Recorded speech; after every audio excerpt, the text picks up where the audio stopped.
ได้เห็นสาวเมืองโคนโหน้องงามโสภาคงสร้างบุญมาจึงนำอยู่ทรงถ้าเบียดเจ้าแล้วดังหงน้องงามสูงทรงวงพัดนาโซเพียงครั้งหนึ่งที่ข้าได้ไปทราบซึ้งตึงใจหรือไทยขอข้าซื่นสมอยากจับมาอยู่อยากเป็นเนื้อคู่ซื่นสู่พี่โลกบุญอายสร้างมาเหมาะสมจึงลงหัวงงเพียงน้องคนงาม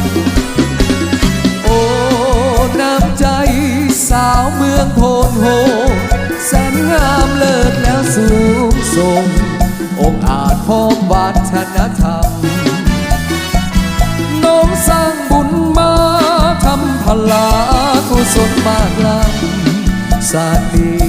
น้องจึงงามคำสวยเลิศล้ำยิ่งกว่าจันทราเพียงครั้งหนึ่งบอกขอลืมลงคิดว่าอายคงได้หักความหักกรุณาหากน้องปานนี้บอกขอได้ดีหักน้องเท่าฟ้าจะเสิร์ชสู่บูชาถ้าน้องแก้วตาหักข้าเธอเอ่ยไปกันต่อ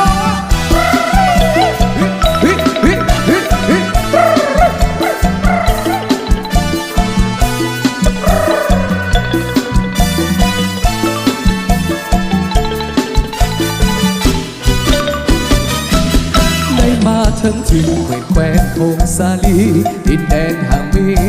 ดินแดนอัดหารก่อนเขาเคยได้ยินแต่สื่อสมคำเขาลือว่าดินแดนที่สวยงามมาบัดนี้อัพพงสาลีได้เห็นกับตางามแท้ละนาน้ำอุไรพาสดใสอาบเย็นแม่พินหมู่บ้านสะอดแท้ละเนอเสียงขับร้องสาวพงสาลีดังกองกังวานอกปักทิศทางออกให้งานอยู่ตามผู้ดอยจิตใจซื่นซอยเมื่อได้มาแขวงพงสาลีลงอาบน้ำดูที่แสนสดใสเหมือนอาบน้ำใจสาวพงสาลียิ้มแย้มแจ่มใสวาจาอ่อนหวานสมคำเก่าขานงามแท้พงสาลีไปต่อ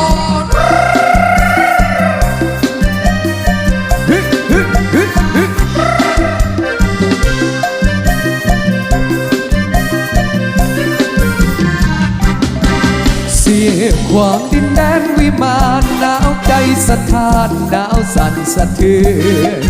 ผู้โจงเป็นวงแสงเดือนผู้โจงเป็นวงแสงเดือนเด็กน้อยลอยเลือนยามเมื่อคืนวันเพ็ญหมู่นานกน้อยนาลีลอยตามนาทีเบ่งราศีสวยเด่นน้ำงิ้วไหลลีนบ่เว้นน้ำงิ้วไหลลีนบ่เว้นเศร้าคำแหล่งเห็นสาวเนื้อเย็นลองลอยโอ้เสียงควางนี่เอ๋ยก่อนนี้บอกเคยเห็นเจ้างามยอดย้อยเดี๋ยวนี้ธรรมศาสตร์จอมดอย